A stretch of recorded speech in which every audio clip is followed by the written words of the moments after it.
So, I heard you're struggling to achieve peak performance in your field. Would you like to learn about deep work and how polymaths from the past used deep work to achieve extraordinary results? You, my friend, are in the right place.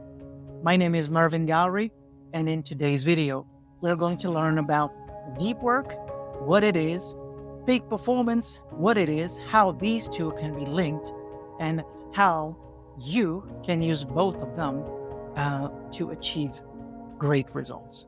Let's go. So what is deep work in the first place? Let's define it.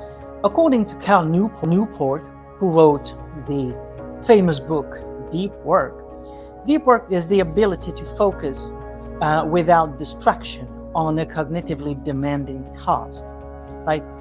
What it means that you are being able to block out distractions and focus intensely on a task that requires significant mental effort. You get in the zone. Why is deep work so important? If you're trying to achieve great things, as we all are, if you're on this channel, there's a reason.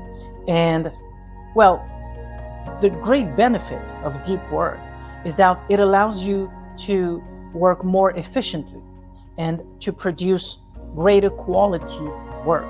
Like when you're able to really focus on a task, then you're able to make more rapid progress quickly and with fewer mistakes, right? Because at some point you get on autopilot, and that's what makes deep work so efficient. Now, in addition to that, deep work can lead to increased creativity and problem-solving abilities. And these two, as you will see later in some other videos that I will make about this topic, are crucial if you're a polymath, if you have deep knowledge in a broad range of fields. Being able to perform deep work in each of these fields will make you a deadly weapon. So basically, why is it important? It's because deep work will allow you to think more deeply about a task and to come up with novel solutions that people who only specialize in one field may not be able to see. Well, I can name a few examples of deep work. I can name so many, but I don't want to make that video like 3 hours long. So basically, when it comes to deep work, like deep, focused, distractionless work can be applied to any serious task that you're embarking on. Just like, for example, you're writing a research paper, or you have to write code for software developing, and I don't know, designing a marketing campaign. Basically, any task, essentially, that requires significant mental effort and deep concentration could be considered a candidate for deep work. What are the benefits of deep work? There are many, but I would say personally that I would focus on these two, okay? Now, in addition to increased efficiency and quality of work, deep work can also leads to more self-fulfillment and a sense of accomplishment, right?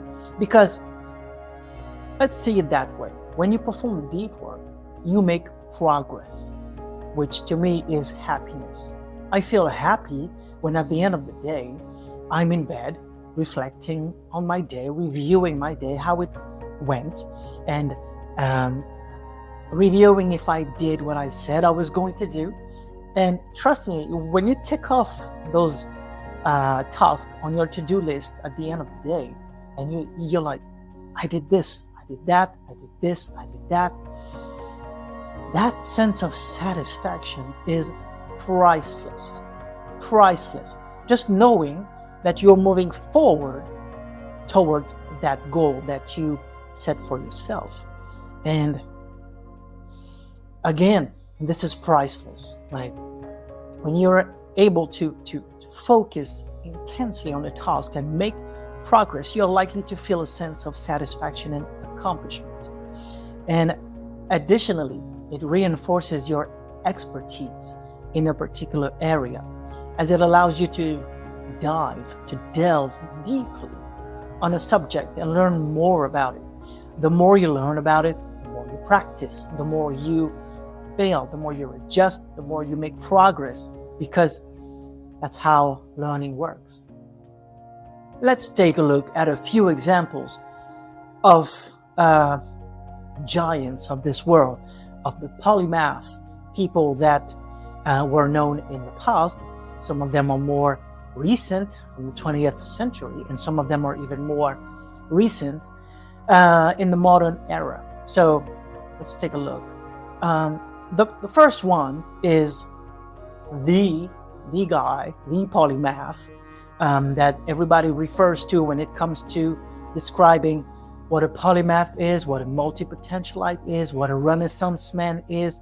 These are the terms that you may hear a lot when it comes to describing someone who's proficient in multiple fields, right?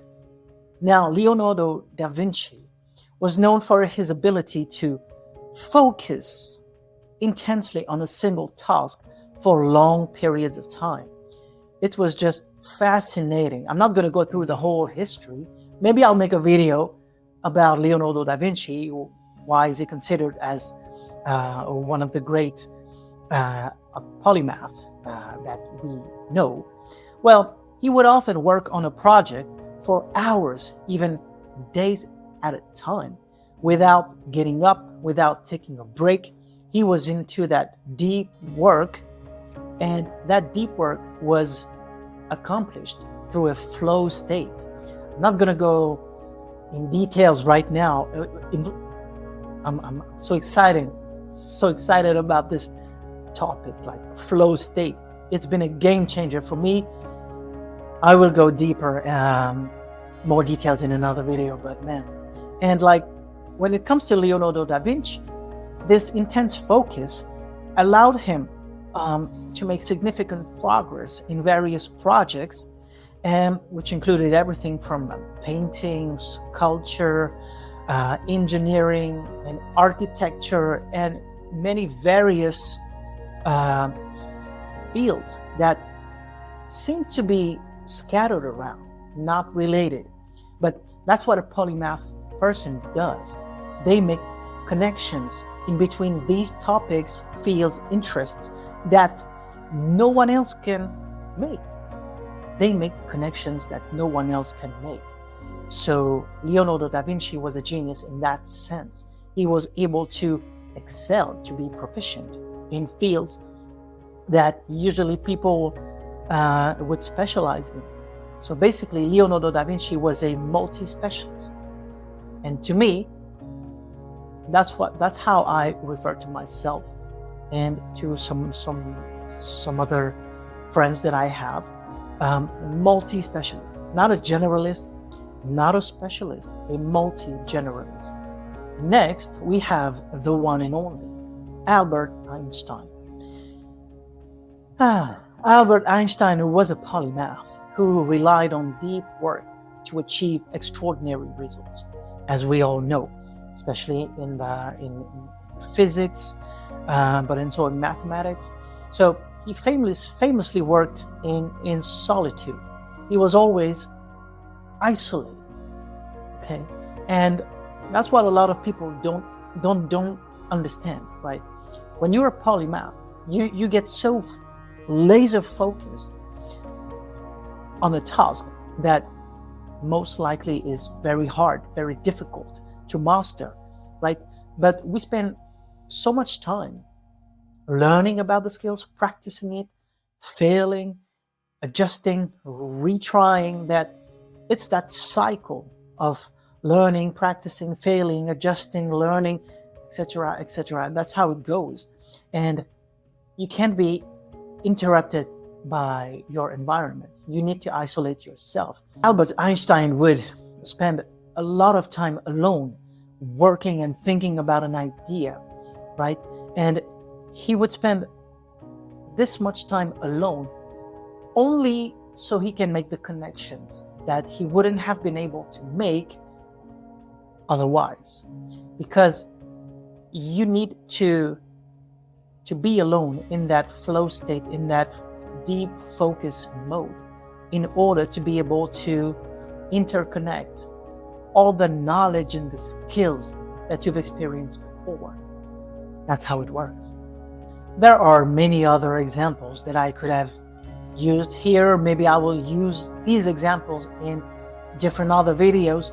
So we can name a few, like Benjamin Franklin, Marie Curie, Leonardo Fibonacci, and a lot of modern ones, okay, like Seth Godin. You know, he's an author, entrepreneur, speaker. Gary Vaynerchuk, entrepreneur, speaker. He's into sneakers and wine and sports cars and NFTs and so many things, like you name it, right? I think he's one of the great modern polymaths, but we'll see how people respond to that. What all these people have in common is like they're able to get into that deep focus, into that deep work mode, and what they're able to accomplish in an hour could take any other people a week or a month. But they're so laser focused, no distraction, and they get into that flow state. And like it's really interesting, if not fascinating, how the brain reacts, how the brain responds, and you get into that trance. That's what the flow state is. It's kind of a trance mode. Like, just like when you're playing video, you don't need to go to the bathroom, you're not hungry, you're not thirsty, you don't need to call anybody, you don't need to take a break. You're focused on your task, no matter how hard it is.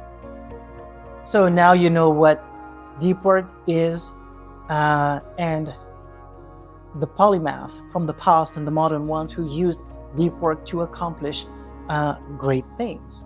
Now, question is, how can you use and implement deep work in your own life, right? There are many ways, so let's dive into it.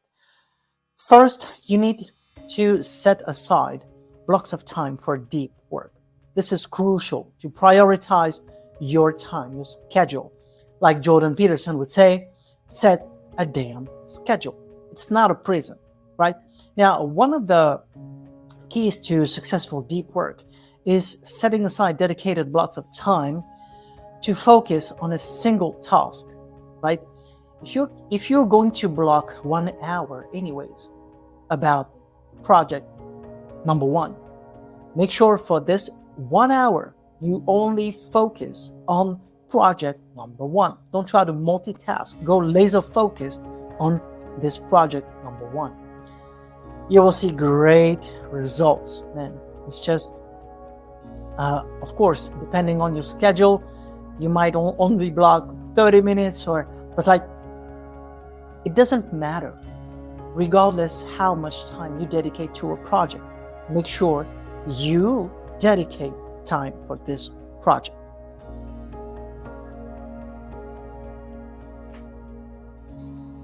Second tip is to remove all distractions.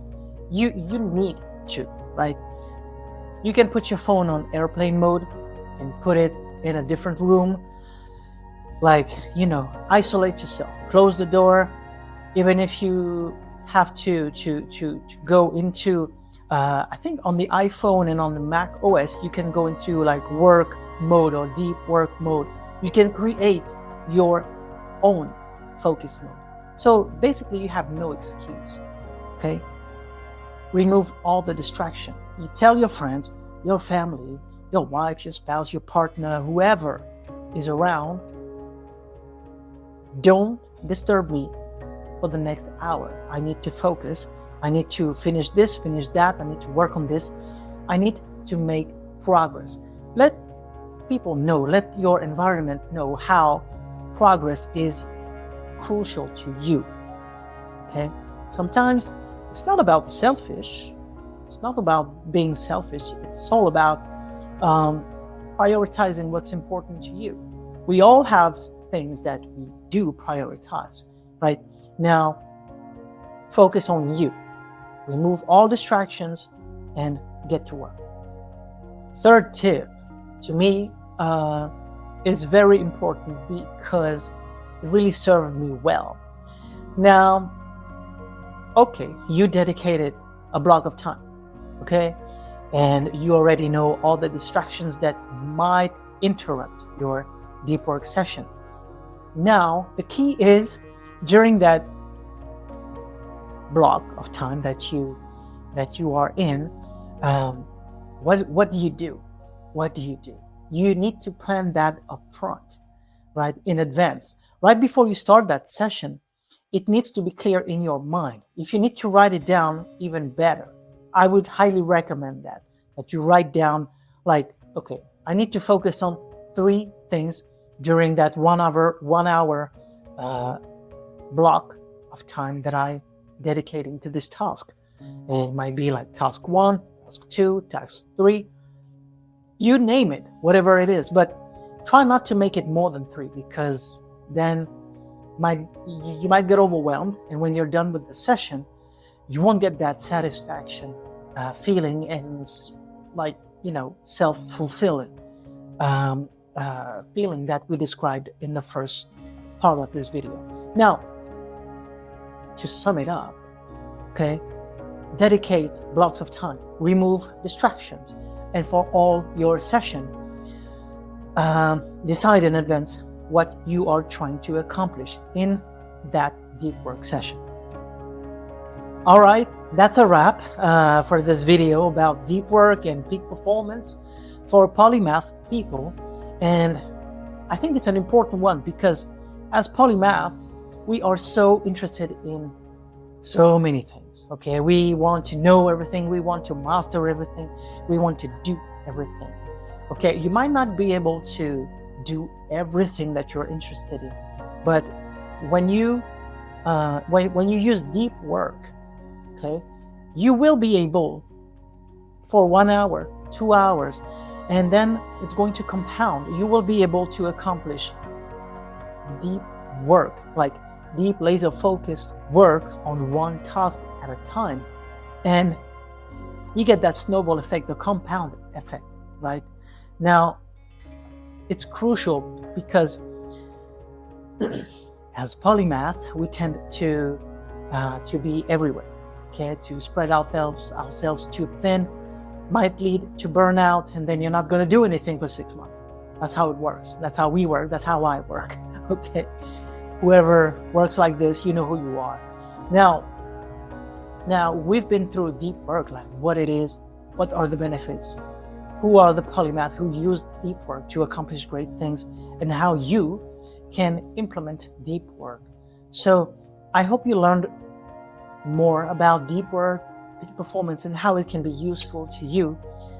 So if you like that video, please like, share, add a comment, just say hi. Just, are you a polymath? Are you interested in many things? Do you want to do everything? Have you been told that you should specialize when actually you wanted to do the total opposite? Story of my life, anyways. But yeah, leave a comment, and you can hit the bell to be notified every time I drop a video or shorts. This is the long format videos, and I'm going to make shorter ones, or maybe take some parts of this video and make some shorts for YouTube. And so I really want to help people because it's important to me. I came across all these concepts of what a polymath is, multi-potentialite, Renaissance man, and I feel like it's very, very important as the world needs more of us, okay? So I have this mission now, and I want to spread the word and make the world a smarter place. So I'll see you in the next one. And in the meantime, keep focusing.